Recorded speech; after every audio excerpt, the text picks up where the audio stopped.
ia resgatar a vida dela. Agora perceba como é que Jesus age. Aquela mulher estava sozinha. E possivelmente ela foi meio-dia propositalmente, para não correr o risco de encontrar outra pessoa lá. E nós vamos saber o porquê. Provavelmente ela fez de propósito. Não, eu vou meio-dia, porque meio-dia pode ser que eu não encontre ninguém lá. É muito difícil encontrar outra pessoa, eu vou meio-dia. E o texto diz que Jesus caminhava por Samaria em direção a Jerusalém com seus 12 discípulos. E como é que Jesus trata com alguém que está vivendo uma crise de solidão? Como é que Jesus trata alguém que vive uma crise desta natureza? Jesus caminhava com seus 12. A Bíblia diz que Jesus estava com fome.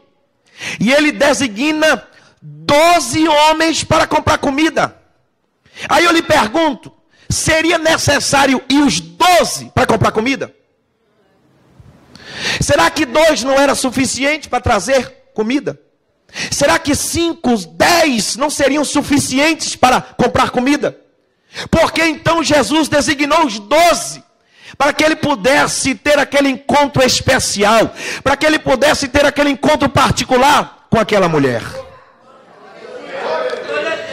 Quem sabe aquela mulher era uma mulher desprezada, era uma mulher sofrida, era uma mulher que vivia uma solidão. Irmão, você sabe como Deus trata a solidão? A solidão para Deus é uma violência. A solidão para Deus é algo terrível.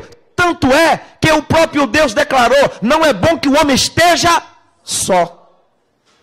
É como Deus enxerga a solidão. É como Deus enxerga. Nós somos feitos, ei, olha para mim, nós somos feitos para viver em comunhão, em comunidade, em família. Nós somos feitos para nos relacionar.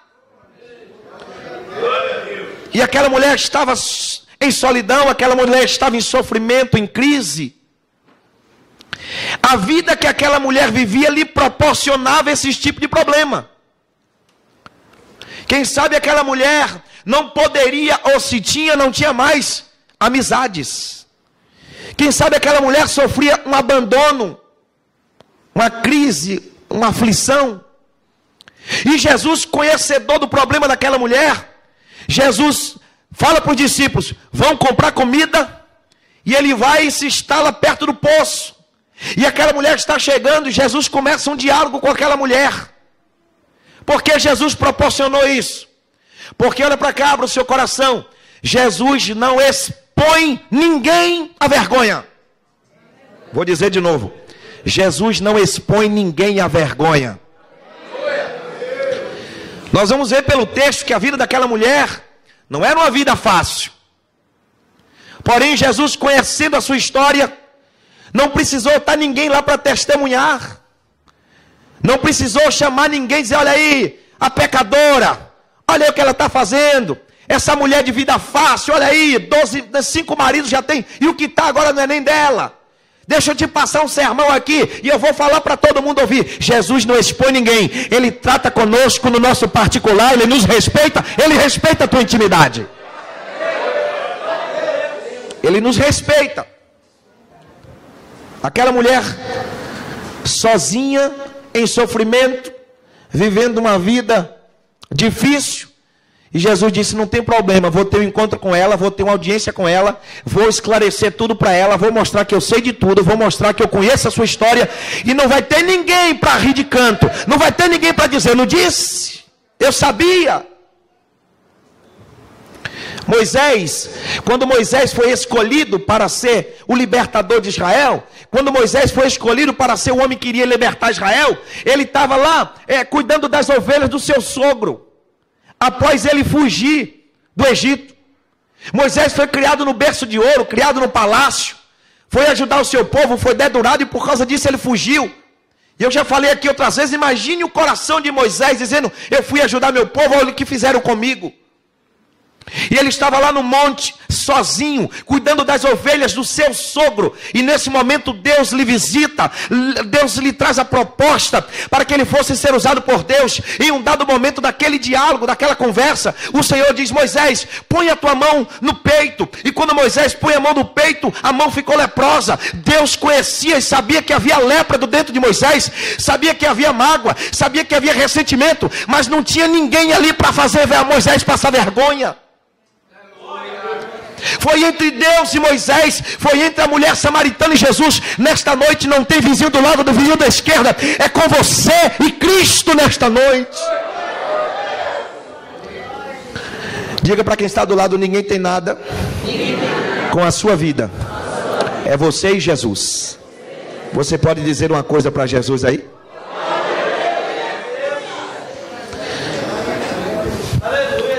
Irmãos, como é ruim a solidão. Como é, e às vezes a pessoa diz: eu estou só, vou casar. Pensa que o casamento vai gerar companhia, muitas vezes não gera. Há pessoas que estão casadas e se sentem só. Há pessoas que vivem em meio à multidão e ainda assim se sentem só. Há pessoas que vivem em grupos e ainda assim se sentem só. Solidão não é simplesmente estar desacompanhado. Solidão é um estado de abandono, irmão. É um estado de desprezo. Aquela mulher tinha marido, Jesus conhecia. Você tem sofrimento, você tem vazio na sua vida, Jesus conhece a sua história. Quem sabe você é casado, é casada, quem sabe você vive em companhia, mas Jesus conhece a tua aflição, a tua dor. Aleluias.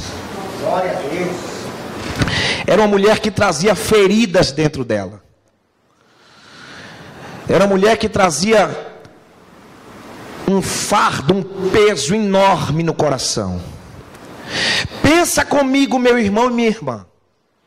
Quando se desfaz um casamento, quando um casamento ele é desfeito, aquela pessoa nunca mais é a mesma. Sempre vai ter alguma coisinha que resta daquela relação. Sempre. Agora pensa comigo, 5 casamentos, 5 separações. Imagine quanta situação aquela mulher não viveu, quanto peso. Imagine aquela mulher sozinha fazendo a reflexão da sua vida. Jesus conhecia: eu conheço tuas feridas, eu conheço tuas mágoas, eu conheço teus ressentimentos, eu conheço a tua história. Jesus me conhece, Ele te conhece, Ele sabe como tratar conosco. Primeira palavra na vida daquela mulher: solidão. Primeira palavra na vida daquela mulher: solidão. E Jesus começa então um diálogo com ela. Jesus se aproxima dela e pede água. Você me dá água? Olha só, aquela mulher ficou espantada. A mulher ficou abismada, porque jamais um homem falaria com uma mulher na rua, principalmente sendo Jesus judeu e ela samaritana. Aquela mulher ficou impactada com aquela atitude de Jesus. E aquela mulher reconheceu Jesus como judeu, quem sabe pela sua aparência, mas quem sabe pela sua unção. Como pode, tu sendo judeu, pede água para mim, que sou mulher samaritana, e ainda aqui sozinha? Jesus começa um diálogo, puxa um diálogo com ela, e Jesus percebeu, e aqui eu destaco a segunda palavra nesse texto, a palavra sede. Diga comigo: sede. Sede. Jesus percebeu que aquela mulher era uma mulher que tinha sede. E quem sabe você está aqui entre nós, e o que te trouxe aqui nesta noite é justamente a sede de conhecer a Deus, a sede de querer a Deus, a sede de mudar a sua história. E Jesus começa o diálogo e diz: olha, você me dá água? Aí ela diz: como pode, tu sendo judeu, pedir água para mim, que sou mulher samaritana? Aí Jesus disse para ela: se tu conheceras o dom de Deus, e quem é que está te pedindo água, você que pediria, e eu te daria água da vida. Aleluia. Aquela mulher se impressionou com essa resposta. Ela impressionada com a resposta, e ela então agora dá ênfase ao poço. Naqueles dias, irmãos, não havia água encanada. Naqueles dias não havia água tratada como nós temos. As mulheres pegavam água naquele poço, o poço que era uma herança, um poço antigo, e as mulheres vinham com suas bacias, com seus cântaros, para pegar água naquele lugar. Era desse poço, era dessa fonte, que eles geravam águas para beber, para cozinhar, para tomar banho. Era um poço famoso, um poço conhecido, um poço antigo. E Jesus disse: se você conhecer aquele que te pede, e conhecer o dom de Deus, você que vai pedir, e eu vou te dar água da vida. Aí esta mulher pergunta: que água é essa? Que fonte é essa? Jesus então aprofunda a história e começa a tratar de uma outra sede. Começa a tratar de uma outra água. Não sede física, não necessidade física, mas água que gerasse mudança na sua alma, no seu espírito, na sua história, no seu íntimo. Aquela mulher demonstrou que estava com sede, que quando Jesus disse: eu tenho água da vida para te dar, ela disse: dá-me desta água, meu Senhor.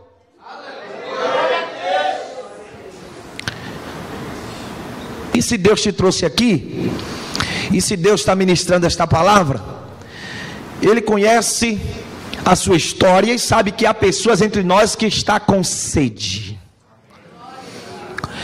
O mundo oferece muitas coisas para preencher o nosso vazio.